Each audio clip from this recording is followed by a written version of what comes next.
मंदिरों पर भी राजनीति कर रहे हैं, बार बार इस तरह की बातें बोल रहे हैं।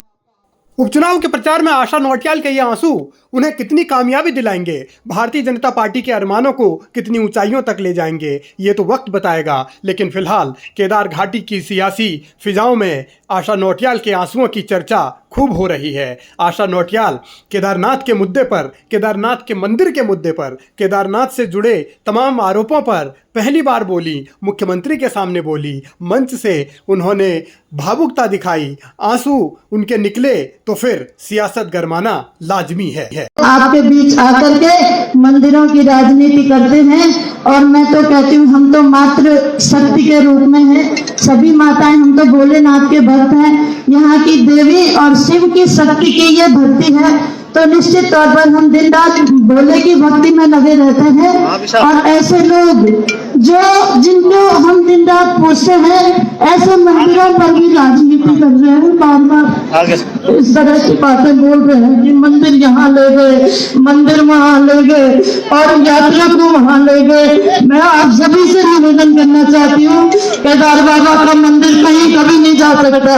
इस तरह की जो राजनीति करते हैं उनको वही बाबा देखने वाला है। मैं इन लोगों के फरेब और इन लोगों के झूठ पर आप कभी विश्वास नहीं करिए।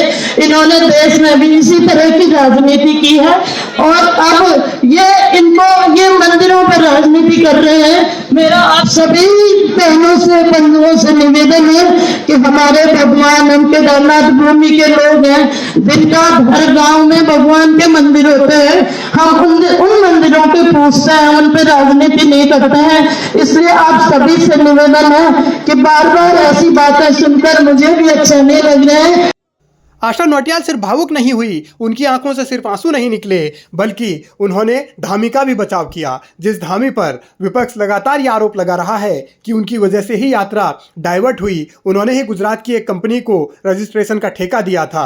इस मसले पर भी आशा ने चुप्पी तोड़ी। धामी जी जैसा व्यक्तित्व, जिन्होंने रात दिन केदारनाथ के विकास की चिंता की है, जिन्होंने रात दिन वहाँ के व्यवसायों की चिंता की है, मैं जानती हूँ वो कितनी मेहनत करते हैं अपने इस केदारनाथ विधानसभा के लिए, लगातार दिन और रात लगे रहते हैं। आप सबसे निवेदन है कि आप ऐसे झूठे फरेबियों के बहकावे में न आकर के केदारनाथ से सनातन को आगे बढ़ाना है, और दुनिया में इस केदारनाथ की एक अलग पहचान हमको बनानी है।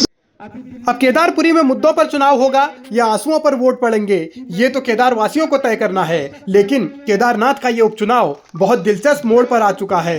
एक तरफ सवाल हैं तो एक तरफ आंसू हैं, एक तरफ आरोप हैं तो दूसरी तरफ आंसू हैं, एक तरफ तमाम तरीके की सियासी कवायदें हैं तो दूसरी तरफ आंसू हैं। अब इन आंसुओं का हिसाब किस तरीके से मिलेगा, इन आंसुओं का जवाब किस तरीके से मिलेगा, इसको लेकर दिलचस्पी है। 20 को मतदान है, वोट जरूर कीजिएगा। 23 को जब नतीजे आएंगे तब आप भी देखेंगे कि उत्तराखंड की राजनीति किस दिशा में जाती है।